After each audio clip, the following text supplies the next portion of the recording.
길과 진리가 되시는 하나님, 죽음으로 치닫는 인생의 길에서 참 생명 얻게 하시고 절망의 길, 세상의 길에서 벗어나 소망의 길, 영생의 길로 들어서게 하신 주님께 감사와 찬송을 올려드립니다.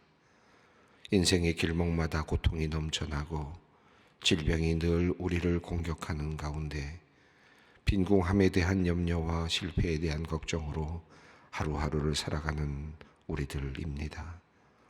오늘도 십자가의 은혜로 생명 가운데 거하며 참된 자유와 기쁨을 누리며 살기 원하오니 영광의 주님께서 우리와 함께하여 주시옵소서. 하나님, 오늘도 주님의 뜻이 이 땅에서 이루어지기를 원합니다. 먼저 오늘 하루 우리가 주님보다 먼저 앞서지 않기를 원합니다. 주님의 인도하심을 기다리는 침묵과 고요함을 먼저 우리에게 주시옵소서. 또한 하나님께서 우리를 마음속을 살피시고 우리의 거짓과 악함과 더러움과 게으름을 내몰아 주시기를 기도합니다. 주님의 보혈로 우리를 깨끗하게 하여 주시고 성령으로 강건케 하여 주시옵소서. 주님의 모습을 닮은 주님의 형상으로 주님께서 계셔야 할 자리에서 우리가 있게 하시고 주님께서 행하실 일을 우리가 감당케 하여 주시옵소서. 하나님, 우리가 주님의 형상을 닮아 더욱 겸손한 자리로 나아가기 원합니다. 말구유까지 십자가의 자리까지 내려오시고 낮아지신 예수님의 모습을 우리로 닮아가게 하여 주시옵소서. 가진 것 있다고 으스대지 않게 하시옵소서. 힘 좀 있다고 힘 자랑하지 않게 하여 주시옵소서. 낮은 자와 함께하고 약한 자와 함께함으로 주님께서 가신 그 길을 따라가게 하여 주시옵소서. 그리하여 주님께서 이 땅에서 시작하신 하나님의 나라가 더욱 아름답게 성장하게 하여 주시옵소서. 우리의 결핍을 아시고 일용할 양식을 채워주시는 하나님, 너른 들판에서 사람들의 육신의 굶주림까지 살피시며 그들의 필요를 채워주신 오병이어의 기적을 기억하며 주님께 기도합니다. 오늘도 여기저기 배고파하고 목말라 하는 사람들이 많이 있습니다. 배고픔과 목마름은 단지 육체의 고통이 아니라 두려움이며 공포입니다. 하루하루 끼니를 걱정하며 살아가는 연약한 이들을 주님 살펴주시옵소서. 먹을 것이 남아 돌아 버려지기도 한 식탁이 있고 배를 졸이며 작은 빵 조각 하나 놓고 감사의 기도를 드리는 식탁이 있습니다. 하나님께서 이 땅을 살아가는 모든 이들이 배고프지 않게 하시고 인생의 길에서 절망하지 않게 하여 주시옵소서. 또한 우리들에게 지혜를 주셔서 우리가 가진 것을 잘 나누어 모두가 함께 잘 살아가는 세상을 만들어가게 하여 주시옵소서. 오늘도 소망의 성도들을 위해 기도합니다. 몸의 질병으로 인해 기도하는 성도들이 있습니다. 주님의 전에 나와 함께 예배드리고 싶지만 육신의 약함으로 인해 나오지 못하는 이들이 있습니다. 하나님께서 피 묻은 손으로 안수하여 주시어 그 모든 약함을 강하게 하여 주시옵소서. 부족함을 채워주시옵소서. 모자란 것을 더하여 주시옵소서. 그래서 주님의 손길로 온전함을 회복케 하여 주시옵소서. 또한 삶의 방향과 목표를 찾기 위해 기도하고 간구하는 이들이 있습니다. 어디로 가야 할지 알 수 없어 고민하는 이들이 있습니다. 너무도 열심히 노력했는데 뜻대로 일이 되지 않아 낙심한 이들도 있습니다. 아직 모든 것이 분명하게 보이지 않아 발걸음을 떼는 것이 두려운 이들도 있습니다. 가고 싶은 곳은 있지만 거기까지 어떻게 가야 할지 그 길이 보이지 않아 고민하는 이들이 또한 있습니다. 하나님, 이들에게 인도자가 되어주시고 가장 좋은 상담자가 되어주시옵소서. 그래서 두려움과 걱정이 없는 것은 아니지만 그럼에도 주님 신뢰하기에 그 어려운 삶을 힘있게 살아낼 수 있게 하여 주시옵소서. 하나님, 오늘 자신의 인생에서 큰 결정을 해야 하는 이들이 있습니다. 사업의 미래, 인생의 미래가 달려있는 결정입니다. 하나님, 지혜와 안목을 내려 주시옵소서. 혹시나 보아야 할 것이 있다면 드러나게 하여 주시고 발견되게 하여 주시옵소서. 막으실 일은 막아주시고 형통케 하실 일은 열어주시옵소서. 사람들을 통하여 알려주시고 사건들을 통하여 바르게 인도하여 주시옵소서. 기도하고 결정한 후에는 믿음을 가지고 담대하게 하시옵소서. 하나님께서 길이 되어 주시고 안내자가 되어 주시옵소서. 하나님, 우리 소망교회가 1년여의 긴 공사 끝에 목사님들이 거주할 사택을 완공하게 하시니 감사합니다. 하나님의 임재가 있는 공간으로, 참된 휴식과 묵상이 있는 공간으로, 자녀들이 건강하게 자라나고 가족이 행복하고 따뜻한 추억을 쌓아가는 공간으로 축복하여 주시옵소서. 목사님들이 그곳에서 설교를 준비하실 때 성령의 감동이 있게 하시고, 성도들을 위하여 골방에서 기도할 때 하나님의 능력이 나타나게 하여 주시옵소서. 16가정이 함께 살아가는 공간입니다. 서로 사랑하며 배려하며 아름다운 이야기들이 가득한 복된 자리 되게 하옵소서. 우리 자녀들에게 축복하시사 그곳에서 위대한 인물들이 배출되게 하시고 모든 가족이 하나님께서 내려주시는 안식으로 평안함을 누리게 하여 주시옵소서. 공사를 위해 수고한 손길들을 기억하여 주시옵소서. 매일같이 공사 현장에 나와 감독, 감리, 의견 조율을 해가며 목회자들에게 좋은 환경을 만들어 드리고자 노력한 관리위원회 및 관리부서의 장로님과 위원님들, 그리고 설계와 관련하여 공사와 관련하여 전문적인 지식을 나누어 준 미래공간위원회 위원들과 성도님들, 그리고 실제 건물 공사와 인테리어 공사 등을 수행한 모든 기업의 관계자들에게 주님께서 은혜를 내려주시고 그들의 사업과 가정에 복을 내려주시옵소서. 하나님, 2023년 대학 입시 정시 모집이 이제 마무리 단계에 왔습니다. 지금 조금씩 학교에 결과 발표가 나오고 있고, 이제 오는 월요일이면 모든 학교에 결과가 나오게 됩니다. 이제 애타는 마음으로 하루하루를 기다리는 우리 수험생들을 위하여 기도하오니 하나님, 그들의 마음을 붙잡아 주시기를 원합니다. 하나님께서 좋은 결과 주시기를 원합니다. 하나님, 그리고 또한 이들에게 큰 믿음을 주시기를 원합니다. 하나님께서 나를 사랑하시고 결국 좋은 길로 인도하신다는 그 믿음 가지고 하나님 기다리게 하여 주시고, 또한 어떤 결과를 받든지 믿음이 흔들리지 않게 하여 주시기를 원합니다. 무엇보다 마음의 평화를 주시옵소서. 기다리는 모든 우리 가족들, 함께 기도하는 모든 가족들의 마음을 주님께서 위로하여 주시옵소서. 이제 말씀 앞으로 나아갑니다. 밝게 비추어 주시는 빛으로 들어가는 시간이 되게 하시고 새로운 힘과 용기를 얻는 시간 되게 하여 주시옵소서. 우리 주 예수 그리스도의 이름으로 기도드리옵나이다. 아멘. 오늘 우리에게 주시는 하나님의 말씀은 마가복음 4장 10절로 20절 말씀입니다. 마가복음 4장 10절로 20절 말씀 함께 봉독하겠습니다. 예수께서 홀로 계실 때에 함께한 사람들이 12제자와 더불어 그 비유들에 대하여 물으니 이르시되 하나님의 나라의 비밀을 너희에게는 주었으나 외인에게는 모든 것을 비유로 하나니 이는 그들로 보기는 보아도 알지 못하며 듣기는 들어도 깨닫지 못하게 하여 돌이켜 죄사함을 얻지 못하게 하려 함이라 하시고, 또 이르시되 너희가 이 비유를 알지 못할진대 어떻게 모든 비유를 알겠느냐. 뿌리는 자는 말씀을 뿌리는 것이라.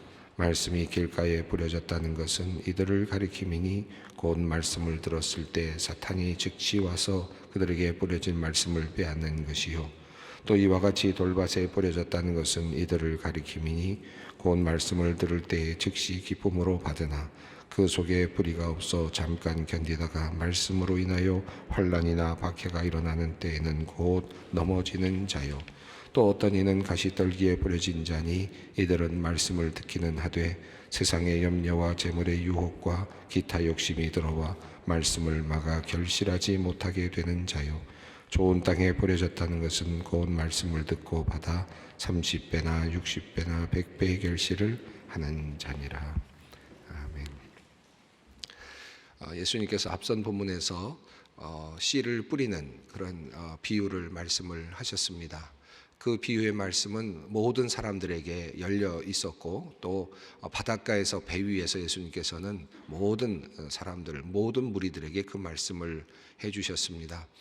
그 말씀의 그 의미를 제가 지난 시간에 함께 좀 살펴보면서 마가복음의 흐름 가운데서 우리가 살펴본다면 이 씨를 뿌리는 이 비유의 말씀은 어쩌면 예수님께서 해오셨던 모든 사역들, 그 사역들의 한 부분을 보여주고 있다라고 볼 수 있겠다고 말씀을 드렸습니다. 예수님께서 사탄이 점령하고 있는 그 집을 강탈하시는, 그래서 이제 하나님의 집으로 바꿔 가시기를 원하시는, 그리고 또 가족을 이제 새로운 가족으로, 예수님을 중심으로 하는 새로운 가족으로 만들어 가시는 이런 예수님의 이야기의 흐름 속에서 본다면 예수님은 이제 이 땅에 새로운 씨앗을 뿌리시는 분으로 또 이렇게 볼 수 있겠다라는 말씀을 드렸습니다. 씨를 뿌리는 이 비유는 여러 가지 관점에서 볼 수가 있어서 많은 사람들이, 많은 무리들이 그 말씀을 아마 여러 가지 방법으로 또 들었을 거라고 생각이 듭니다. 그 예수님의 말씀을 듣고 감탄하며 돌아가는 사람들도 꽤 있었을 것입니다. 예수님의 비유의 말씀을 듣고 이 세상적인 이야기이지만 그 안에 감추어진 나름대로의 생각들, 나름대로 적용점들을 발견해서 돌아간 사람들도 꽤 많았을 거라고 생각합니다.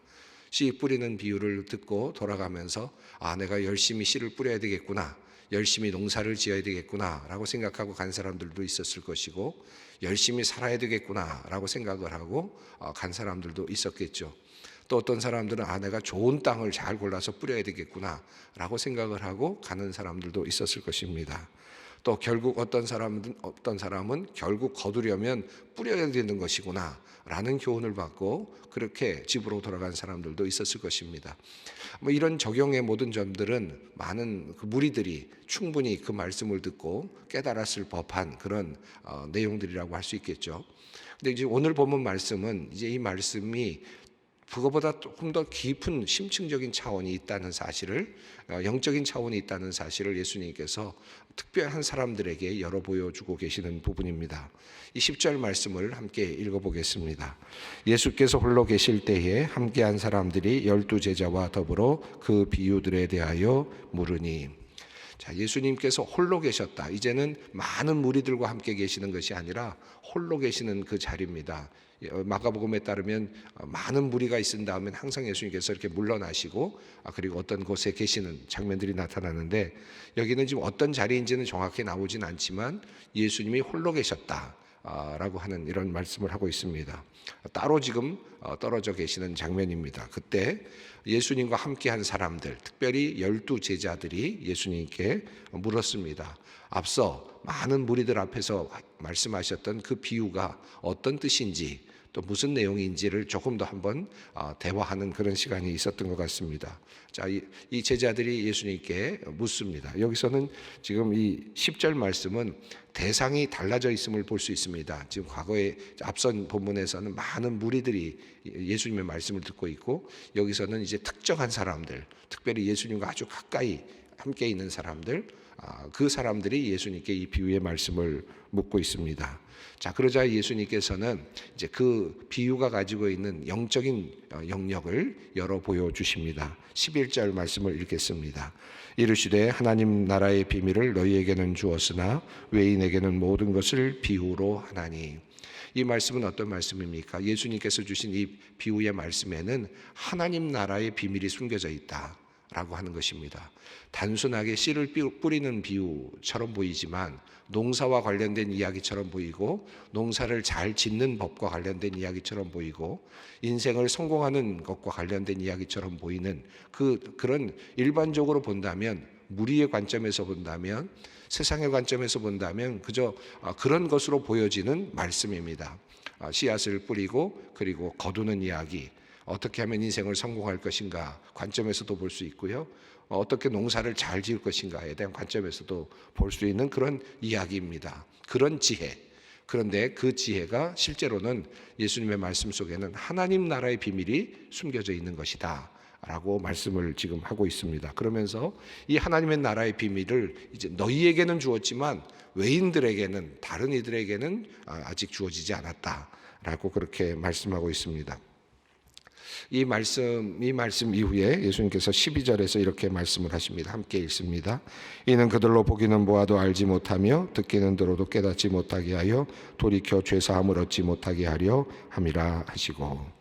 자, 이 말씀은 우리가 그냥 이렇게 표면적으로 읽게 되면 죄사함을 얻지 못하게 하신다라고 하는 이 말씀을 그냥 그대로 받아들이면 어떤 사람은 영원히 죄사함을 받지 못하는가, 그런 관점에서 이 본문을 읽을 수도 있겠죠. 그렇게 되면 굉장히 좀 혼란스러워질 수도 있는 본문입니다. 해석에 있어서.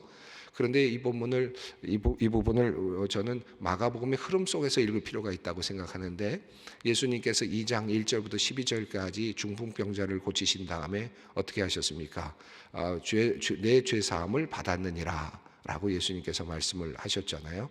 그리고 예수님께서는 내가 자리를 들고 일어나 가라라고 말하는 것과 내가 내 죄사함을 받았다라는 말을 하는 것이 무엇이 쉽겠느냐, 어느 게 쉽겠느냐라고 말씀하시면서 말씀하시기를 내가 죄사하는 능력이 있다는 사실을 너에게 알려주려고 바로 내가 이렇게 말을 했다라고 하시는 말씀이 나오죠. 이 마가복음의 1장부터 2장, 3장, 4장을 흘러가는 과정 속에서 이 죄사함이라는 표현이 나온 첫 번째 그런 표현이었습니다. 이 표현이 지금 마가복음 오늘 본문까지 연결이 된다고 본다면 죄사함을 얻지 못하게 하려 합니다 라고 하는 이 말씀의 뜻은 어떤 의미겠습니까? 영원히 죄를 사함을 받지 못한다라고 하는 이런 문제, 또는 이런 이야기, 혹은 또 죄사함의 문제, 이런 어떤 직접적인 죄사함의 문제라기보다는 이 맥락 안에서 본다면 결국은 예수님과 관계되지 못하는 사람들, 예수님과 연결되지 못하는 사람들, 이 사람들을 가리킨다고 할 수 있겠죠. 그러니까 이 지금 예수님과 관련되지 못하는 사람들이 있다라고 하는 것입니다. 이 비유의 말씀은 예수님과 관련되는 사람들이 있게 할 수 있는 것이며, 동시에 어떤 사람들에게는 이 비유의 말씀이 예수님과는 전혀 관계없는 그런 것으로 떨어져 있는 그런 것으로 이해될 수 있겠다라고 볼 수 있겠습니다. 그래서 지금 주님께서는 사실 이 비밀의 말씀은, 예수님께서 하신 이 비유의 말씀은 무엇과 연결되어 있다는 말씀입니까? 예수님과 연결되어 있다 라고 하는, 예수님을 발견하고 예수님을 알게 되고 예수님을 믿게 되는 것과 연결되어 있는 그런 비유이다, 이 말씀이다 라고 하는 사실을 말씀하고 있다고 할 수 있겠습니다. 자, 예수님께서 지금 비유로 말씀하셨는데 실제로는 이 예수님과 연결되고 예수님을 믿게 되는 것과 관련돼서 지금 이 말씀하셨는데, 그걸 봐야 정말 진정한 예수님의 말씀을 볼 수 있는 것이겠죠. 자, 이것을 풀어서 이제 예수님께서 말씀을 시작하십니다. 13절 말씀입니다. 또 이르시되 너희가 이 비유를 알지 못할진대 어떻게 모든 비유를 알겠느냐. 이 관점에서 보지 않으면 사실은 비유가 허공에 떠 있는 것과 같다, 허상과 같다라고 할 수 있겠습니다. 이제 예수님께서 그 비유를 이제 풀어 주십니다. 14절 말씀을 읽습니다. 뿌리는 자는 말씀을 뿌리는 것이라. 여기서 참 흥미로운 관점이 하나 나오는데요. 우리가 이 씨를 뿌리는 비유와 관련해서 제일 많이 보는 게 뭐냐 하면 밭에 관련된 부분이죠. 토양에 관련된 부분입니다. 어떤 토양이 될 것인가. 자연스럽게 우리는 내가 어떤 토양인가, 나는 돌짝밭인가, 나는 그런 가시덤불과 같은 밭인가, 이런 것에 대한 관심을 항상 갖습니다. 그런데 오늘 예수님의 본문의 그 흐름에 보면 그 사람들이란 그것을 받는 사람들이라는 사실은 분명합니다. 그렇게 예수님이 말씀도 하고 계십니다. 그런데 1차적으로 우선 들어오는 것은 내가 어떤 밭일까에 대해서 적용점을 갖게 되죠. 또 씨를 뿌리는 데에 대해서 관심을 갖게 됩니다. 어떻게 씨를 뿌리는 것과 관련돼서 열심히 뿌려야 되겠다든지, 이런 어떻게 뿌릴 것인가에 대한 관련된 그런 본문으로 이해를 하기도 합니다. 한쪽은 토양의 관점에서 이야기하고 한쪽은 뿌리는 것과 관련해서 이야기를 하고 또 적용을 많이 하죠. 이 모든 것들이 다 이 비유가 가지고 있는 아주 큰 확장적 개념이라고 할 수 있겠습니다. 그런데 예수님께서는 지금 씨를 뿌리는 것과 관련해서도 말씀하지 보다는 거기보다 중점을 두지 않으셨고, 제자들에게 말씀하실 때 또 토양과 관련해서 말씀을 하는 것도 사실은 중심이 되진 않습니다. 여기서 가장 중심이 되는 것은 뭐냐 하면 이 씨가 뭔가 하는 것입니다. 씨가 무언가에 대해서 지금 말씀을 하고 계십니다. 씨는 뭐라고 말씀합니까? 말씀이다. 이게 진짜 핵심입니다. 씨를 예수님께서 말씀하신 이 씨가 뭐냐 하면 말씀이다. 말씀이라는 겁니다. 말씀을 뿌리는 것이다 라고 그렇게 이야기하고 있습니다. 말씀을 뿌린다. 여기서 이 말씀이 뭘까요? 이 말씀을 우리가 다른 본문들과 연결해서 본다면 그 태초에 말씀이 계셨다. 이 말씀은 하나님과 함께 계셨다. 요한복음의 앞부분에서 시작되는 이 말씀과 연결시켜 본다면 이 말씀은 어떤 것입니까? 예수 그리스도 자신을 의미할 수 있겠죠. 또 이 말씀은 어떤 것입니까? 창조와 관련해서 우리가 창세기 이야기로 넘어가면 예수님께서 빛이 있으라 하심에 빛이 있었다라고 하는 이 말씀으로, 그 말씀하신 이 말씀으로 이해한다면 이 말씀은 모든 것을 창조하는 능력, 모든 것을 창조하는 힘, 이 모든 것을 또 표현할 수 있겠습니다. 자, 그런데 이 씨라고 하는 것, 이 씨가 벌써 말씀이라는 말씀을 보면 이 씨가 생명력이 있지 않습니까? 씨는 생명력이 있죠. 씨 안에는 작지만 그 안에는 생명력이 있어서 보이는 것과는 완전히 다릅니다. 결과적으로는 큰 나무가 나올 수 있고 전혀 우리가 상상하지 못했던 그 씨로부터 그런 나무들이 나올 수 있는 것이죠. 이 말씀도 마찬가지죠. 말씀도 생명력이 있습니다. 말씀 안에 생명력이 있다라고 하는 사실을 지금 예수님께서 말씀하고 있습니다. 자, 씨가 생명력을 갖고 있는 것처럼 말씀에도 생명력이 있다. 그리고 생명력이 있어서 무엇인가를 만들어낸다. 그것을 만들어내는, 우리가 알지 못하는 것을 만들어내는 능력이 그 안에 숨겨져 있다라고 하는 것입니다. 자, 우리가 말씀을 들을 때, 하나님의 말씀을 들을 때 표면적으로 들을 수 있습니다. 정보로 들을 수 있습니다.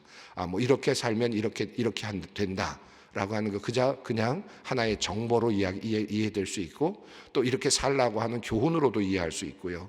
그리고 좋은 윤리적 관점에서 이해할 수도 있습니다. 하나님의 말씀을 우리가 그렇게 이해할 수 있죠. 대부분의 우리가 배우고 읽고 있는 모든 책들, 그 책들이 나에게 말을 걸어오는 그 말씀들은 그냥 일반적으로 정보이고, 또 부자가 되는 방법이 들어있기도 하고, 높은 자리에 올라가는 방법이 들어있기도 하고, 지혜롭게 살아가는 방법들에 대한 이야기를 우리에게 해주고 있고, 때로는 어떤 사람들의 경험담을 통해서 내가 어떻게 살아야 될 것인가에 대한 어떤 하나의 길을 열어주는 그런 모습도, 그런 어떤 기능도 있지 않습니까? 일반적으로 책들은 그런 의미가 있고, 그 안에 들어있는 이야기들, 말씀들은 그런 정도의 능력을 갖고 있죠. 물론 그것도 굉장히 크죠. 인생을 살아가는 데 있어서 큰 지혜를 얻게 합니다. 그런데 예수님께서 지금 말씀하시는, 여기서 주시는 이 말씀은 어떤 것이야? 생명력이 있다. 생명력이 있다. 그래서 창조하는 능력이 있는 겁니다. 이 안에는 하나님의 힘이 있고 하나님의 능력이 들어있다라는 것입니다. 그래서 이 말씀을 뿌리게 되면 어떻게 됩니까? 결과적으로는 30배, 그리고 60배, 100배의 결실을 맺게 되는 놀라운, 전혀 다른, 생각할 수 없는 어마어마한 힘이 그 안에 담겨져 있어서, 말씀이 그 안에 뿌려질 때, 말씀이 뿌려지는 곳에는 놀라운 역사가 일어나는 것이다 라고 하는 사실을 우리에게 보여주고 있습니다. 자, 그러면 그 놀라운 능력의 말씀, 그리고 생명의 말씀, 이 생명의 말씀이 어떤 사람들에게 들어가는, 여기 보면서 사람들이 이제 나오는데 이 말씀을 받는 사례들이 이제 나옵니다. 15절 말씀을 읽겠습니다. 말씀이 길가에 뿌려졌다는 것은 이들을 가리킴이니 곧 말씀을 들었을 때 사탄이 즉시 와서 그들에게 뿌려진 말씀을 빼앗는 것이요. 여기서 이제 하나님의 말씀이 주어질 때 그것을 받는 사람들, 이게 땅으로 표현이 되고 있습니다. 그래서 여기서 이들을 가리킴이니 라고 말씀합니다. 이 생명의 말씀, 많은 것들을 능력으로 새롭게 만들어줄 수 있는 그 파워가 있는 이 말씀이 이제 사람들에게 주어지게 될 텐데, 그리고 이 말씀은 곧 예수 그리스도 자신이시기도 하신데, 이 말씀이 사람들에게 주어졌을 때 그 사람들이 어떻게 이 말씀을 받느냐 하는 것입니다. 첫 번째는 길가에 뿌려졌다는 것은 어떤 사람이냐? 그냥 예수님의 말씀이 왔지만 그것이 마음속에 파묻히지 않는 것입니다. 그래서 길가에 그냥 떨어져 나와 있는 그 말씀이, 그 땅이 그것을 움켜쥐지 않는, 다시 말하면 받아들이지 않는, 그래서 땅 위에 그냥 그대로 놓여 있는 것입니다. 말씀을 듣기는 들었지만 실제로 그건 말씀이 안으로까지, 내면으로까지 들어오지 않습니다. 전혀 영향력을 미칠 수 없는 상태입니다.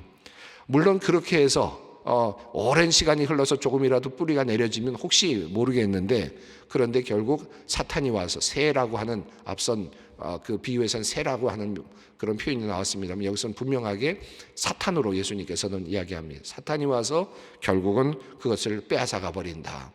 받지 않으면 결국은 그것을 움켜쥐고 그 안에 그것을 받아들이지 않으면 결국은 사탄이 그것을 다 가져가기 때문에 결국은 아무런 의미가 없는, 씨가 앞에 와 있지만 그것이 어떤 영향력도 발휘할 수 없다라는 것입니다. 자, 16절 17절을 읽겠습니다. 또 이와 같이 돌밭에 뿌려졌다는 것은 이들을 가리킴이니 곧 말씀을 들을 때에 즉시 기쁨으로 받으나 그 속에 뿌리가 없어 잠깐 견디다가 말씀으로 인하여 환난이나 박해가 일어나는 때에는 곧 넘어지는 자요. 자, 이렇게 지금 돌밭에 대한 이야기, 이 말씀 그대로입니다. 하나님의 말씀, 능력의 말씀, 생명의 말씀, 이 생명의 말씀을 받기는 받았습니다. 움켜줬습니다. 자, 그런데 이 말씀이 싹이 나고 그래서 자라날 수 있는 여건이 되는 것이 아니라 환난, 어떤 고통스러운 일들이 일어나는 거죠. 그리고 박해는 어떤 겁니까? 종교적인 이유로, 그런 이유 때문에 어려움을 당하는 이런 상황이 됐을 때 그냥 그것을 그냥 내버리는 것이죠. 그것을 가지고 움켜쥐고 그것이 생명력을 가지고 자라난 것까지를 보지 못하는 그런 사람들입니다. 환난이나 박해가 왔을 때 결국은 그냥 내어버리는 그런 존재입니다. 또 다른 사례가 나왔습니다. 18절, 19절 말씀을 읽습니다. 또 어떤 이는 가시떨기에 뿌려진 자니 이들은 말씀을 듣기는 하되 세상의 염려와 재물의 유혹과 욕심이 들어와 말씀을 막아 결실하지 못하게 되는 자요. 예, 말씀이 들립니다. 말씀이 들리고 말씀에 대한 사모함도 있습니다. 그래서 그것을 받아들여서 가고 싶은데 염려, 세상의 염려, 재물의 유혹, 욕심 이런 것들이 있어서 그것이 더 자라나지 못하게 됩니다. 내 모든 소유들을 상대화시키라고 하는 하나님의 명령이 들리면 나는 그건 못하겠다. 내 욕심과 배치가 되거나 내 욕망과 배치가 되면 더 이상 나는 따라갈 수 없다라고 생각을 하고 그냥 내어놓는, 말씀이 더 이상 결실하지 못하게 되는 그런 상태를 표현하고 있습니다. 아마도 이 부분에 대한 내용은 여러분이 많이 묵상도 하고 계시고 또 많은 설교 말씀을 통해서 들으셨기 때문에 더 자세하게 말씀은 드리지 않아도 좋을 것 같습니다. 오늘 이 하나하나의 그 상태들을 여러분이 또 살펴보셔도 좋을 것 같습니다. 그러나 정말 우리에게 주시는 말씀 중에 중요한 말씀은 바로 결실을 맺는 거죠. 20절 말씀입니다. 좋은 땅에 뿌려졌다는 것은 곧 말씀을 듣고 받아 30배나 60배나 100배의 결실을 하는 자니라. 제가 지난번에 주일 설교를 통해서도 언젠가 한번 말씀을 드렸던 적이 있습니다만, 좋은 땅에 뿌려졌다는 것은 말씀을 듣고 받는 것입니다. 그리고 기다리는 것이죠. 시간이 필요합니다. 말씀을 받아서 품고 있는 것이고 그 말씀이 내 안에서 자라날 수 있도록 시간을 두고 기다리는 거죠. 그러면 그 안에서 인내하는 것입니다. 그러면 그것이 싹이 나고 그리고 자라나고 열매가 맺히게 됩니다. 30배, 60배, 100배의 결실이 난다. 자, 이 말씀, 예수 그리스도의 말씀, 예수 그리스도이신 그 말씀, 이 말씀이 우리에게 주어져 있습니다. 우리가 성경 말씀으로도 우리가 작게 이해할 수 있겠지만 이 말씀이 우리 안에 들어오면 그냥 그것은 정보가 아니라 능력입니다. 이 말씀은 우리에게 어마어마한 것을 줄 수 있는 능력의 말씀입니다. 이 말씀이 우리 안에 심겨지고 자라날 수 있었으면 참 좋겠습니다. 오늘 이 마음을 가지고 함께 기도의 자리로 나아가겠습니다. 하늘에 계신 우리 아버지, 아버지의 이름을 거룩하게 하시며 아버지의 나라가 오게 하시며 아버지의 뜻이 하늘에서와 같이 땅에서도 이루어지게 하소서. 오늘 우리에게 일용할 양식을 주시고 우리가 우리에게 잘못한 사람을 용서하여 준 것 같이 우리 죄를 용서하여 주시고 우리를 시험에 빠지지 않게 하시고 악에서 구하소서. 나라와 권능과 영광이 영원히 아버지의 것입니다. 아멘.